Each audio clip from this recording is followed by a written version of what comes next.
Los que continúan en sintonía con este Sol de los Sábados, el programa más influyente de los fines de semana.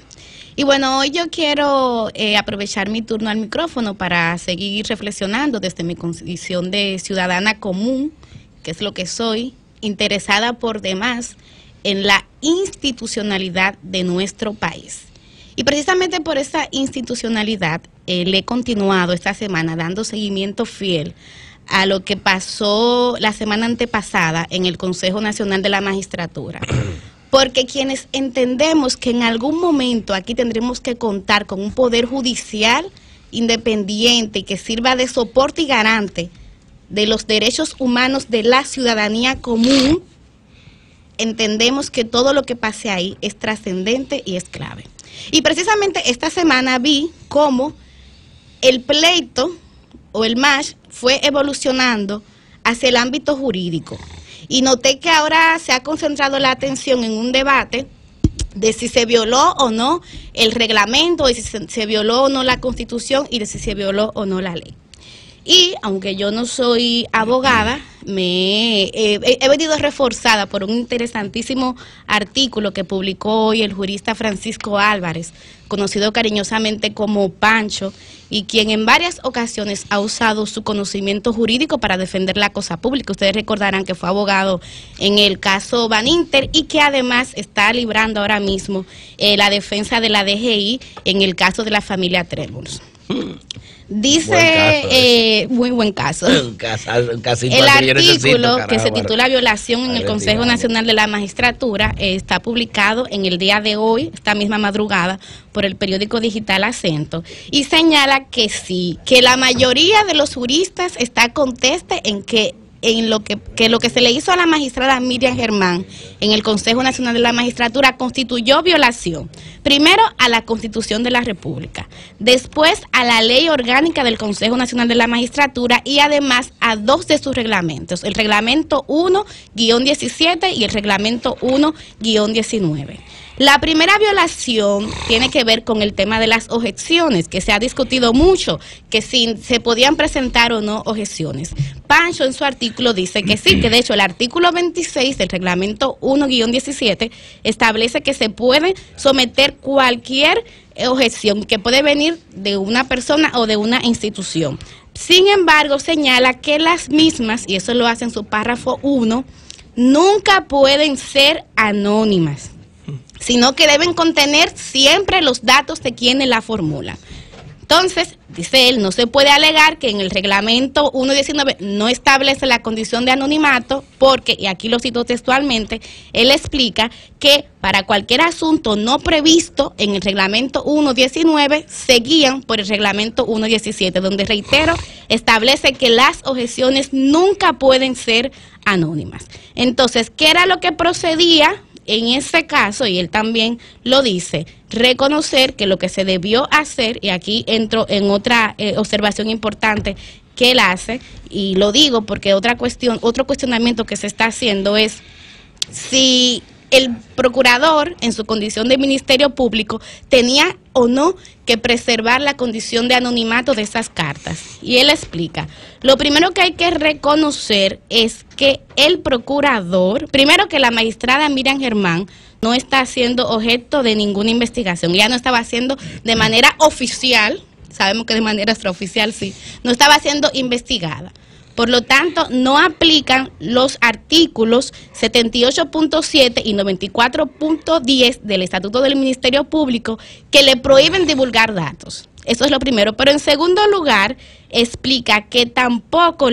el contenido de las cartas se puede leer como un contenido alegre, sino que la estructura implica que las mismas respondían a objeciones que debieron presentarse en un plazo que establece la ley. Dice Pancho, el procurador estaba no como miembro del Ministerio Público, no como procurador, sino como consejero del Consejo Nacional de la Magistratura y por ende el reglamento jurídico que prima ahí es el reglamento que establece que no debió de referirse o basar sus preguntas en comunicaciones entre comillas anónimas. Otro elemento importante que vi en este documento, en este artículo que publica Pancho Álvarez en el día de hoy,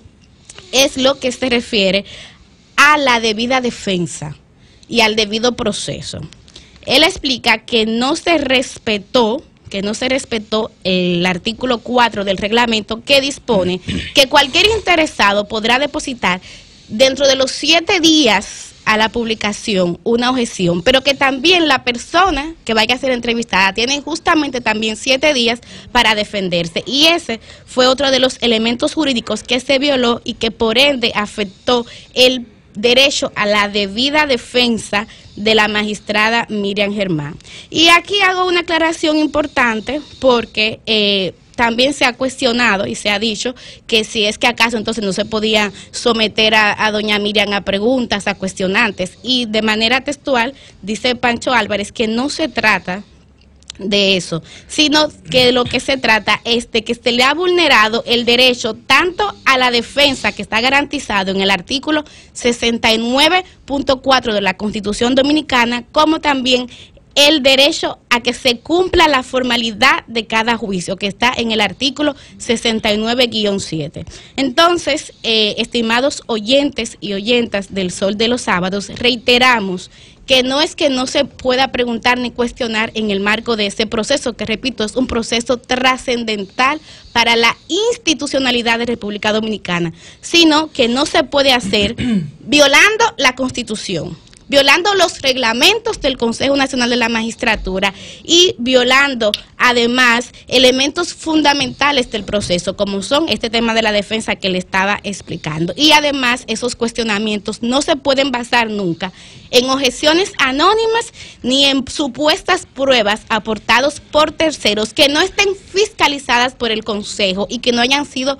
comunicadas de manera previa a la objetada. Y a esto yo le agrego que tampoco esos cuestionamientos se pueden hacer de manera selectiva. Dice Pancho, no se trata de crear privilegios a la magistrada, que puede ser investigada como cualquier otro juez y aspirante. A ella se le pueden hacer todas las preguntas pertinentes, pero hay que asegurarse que se cumpla con la norma en beneficio de aquellos y aquellas que van a ser evaluados y evaluadas en el futuro. Y justamente me detengo en esta palabra de futuro, porque yo entiendo que aquí lo que se trata, y si algo positivo se le puede sacar a esto, es de que como sociedad estemos contestes y estemos claros en cuál es el debido proceso que se debe seguir en ese procedimiento. Porque vamos a seguir celebrando sesiones del Consejo Nacional de la Magistratura, vamos a seguir evaluando a jueces y juezas, y tenemos que garantizar que ese filtro se aplique, pero que no se aplique ni de manera selectiva, ni que se aplique violando reglamentos, violando leyes, y que no se aplique tampoco de una manera politiquera que tienda a, ok, con algunos jueces aplico un sedazo y con otros aplico otro. Yo creo que ese elemento de la discrecionalidad es lo que tendríamos que, como sociedad, estar contestes hoy día, en que no lo podemos replicar, que eso no se puede volver a repetir en el seno de esa institución. Porque precisamente, hablando de futuro, yo entiendo que aquí, y ahora sí voy a poder citar este poema de Bertolt Brecht, que, bueno, dicen que es de Bertolt Brecht, pero en realidad es de Martin Niemöller. Yo creo que a nosotros como dominicanos y como dominicanas nos conviene tener un poder judicial que se respete, un poder judicial que sea independiente, que vele por los derechos de todos y de todas, independientemente de clase social, independientemente inclusive de tintes o preferencias políticos partidarias que una persona podría tener. Y eso, para lograr eso, es clave que garanticemos que quienes pasen por ese sedazo de esa evaluación del Consejo Nacional de la Magistratura lo hagan sometiéndose a un proceso que sea justo y que sea garante. Si así no se hace, podríamos estar replicando ese poema que dice que cuando vinieron por los socialdemócratas, yo no hice nada porque yo no era socialdemócrata. Cuando vinieron por los sindicalistas, yo no hice nada, yo no era sindicalista. Cuando vinieron por los judíos, me quedé callada, yo no era judío. Entonces, cuando vinieron por mí, ya no hubo nadie que pudiera defenderme. ¿Qué pasará, JM, cuando no haya fiscales, cuando no haya periodistas y cuando no haya jueces que sean capaces de defender a quienes no estemos de acuerdo con algo momentáneo? El Sol de los Sábados.